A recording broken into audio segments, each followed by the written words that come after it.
everybody, Dave Nassie here. How you doing? This is going to be your licks of the week, or your concepts of the week here at Amps and Axes. We're having a good time today. I'm using a looper pedal, which will be kind of fun to do. And what we're going to talk about is how we can use the devices of today, or things like looper pedals, and even ways to record on your phone that could be beneficial for you at home to practice with. So I want to show you the riff that I'm playing over, and we're going to use this as a canvas to be able to kind of get comfortable with our solo ideas for you guys out there that are just getting ready to learn how to solo, or have been for a while and just kind of want to try something maybe a little bit different. So the rhythm that I'm playing sounds just like this.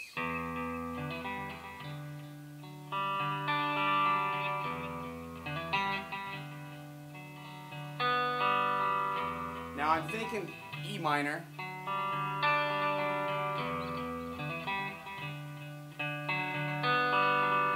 The whole thought process really was I'm building off of the minor pentatonic scale in this position. Cooking with delay today. And I'm also thinking that I'm going to build off of this C-shaped chord with my root note here being in my third finger. I love the sounds that come off that high string, and sometimes I won't play the whole chord.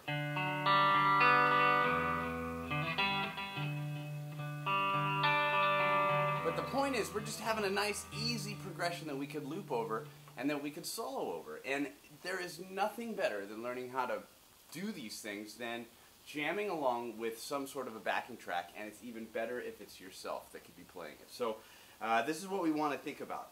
We're going to use space between our playing today. That's going to be a big concept for it. So let me kick up my loop here, and I'm going to demo this out a little bit, and I'll keep my licks nice and simple, and I'll tab some of these licks along in the PDF as well.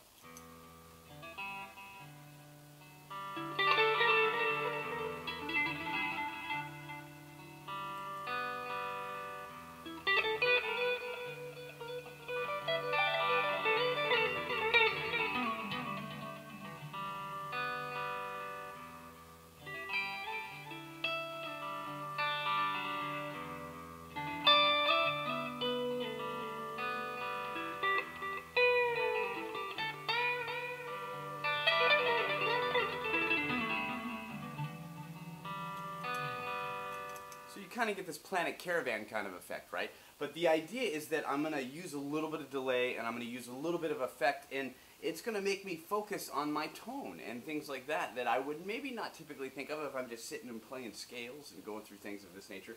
So what I want you to do is I want you to take some simple licks that maybe might be some octaves. And the way that I'll put these into play is maybe I'll use my pick on the third string and pluck with my middle finger on whatever note is going to be underneath it. High E string at this point. And with a little bit of vibrato and delay, I might approach it a little bit differently. And I can think of the way that I can bring out those sounds very delicately against a track like this. I can do some pre-bends and really grip and control the way that I'm doing my pre-bends, because I can't have any other string noise. So I like to grab the guitar in this kind of fashion when I do my bends.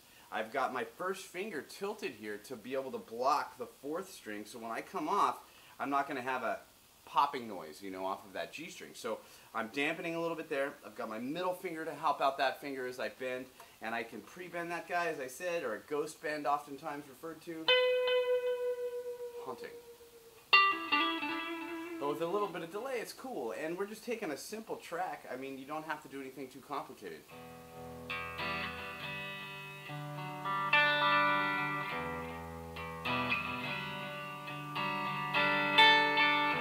And you can just loop it for days and you can have fun with it. But I want you to try out your vibrato, you know. A lot of times when people get into vibrato, they have a hard time approaching it. Remember, guitar is a tension-based instrument. That's the most important thing to think about, I think.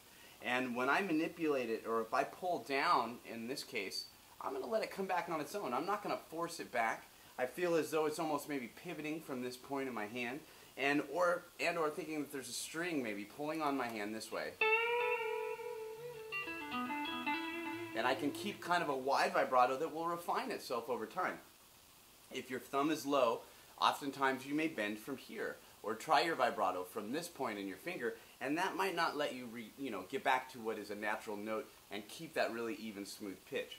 Tracks like this with a loop or any kind of jam track you can find online are fantastic to work out that idea. So that's what this is centered around today, is using a jam track, using space in your playing and focusing on tone.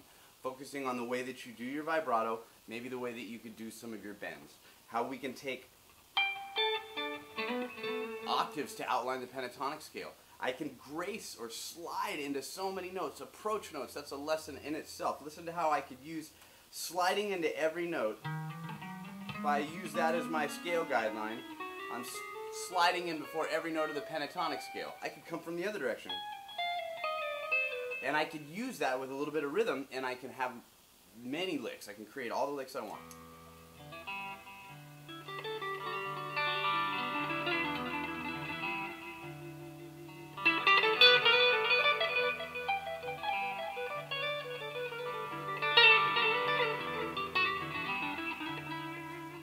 Okay, so today's licks of the week, or concept of the week, is fairly simple. Take a nice looping track and sit against that track. Look at the tabs that we're going to provide for you and different licks that you can maybe try to play in this particular situation. I'll give you a bunch of them that you can use. And I want you to sit at home and I want you to get lost in it and try to find your own tone based off of these ideas that are so fantastic from generations before us. So thank you so much, everybody. I'm going to play this out. I'll see you next week.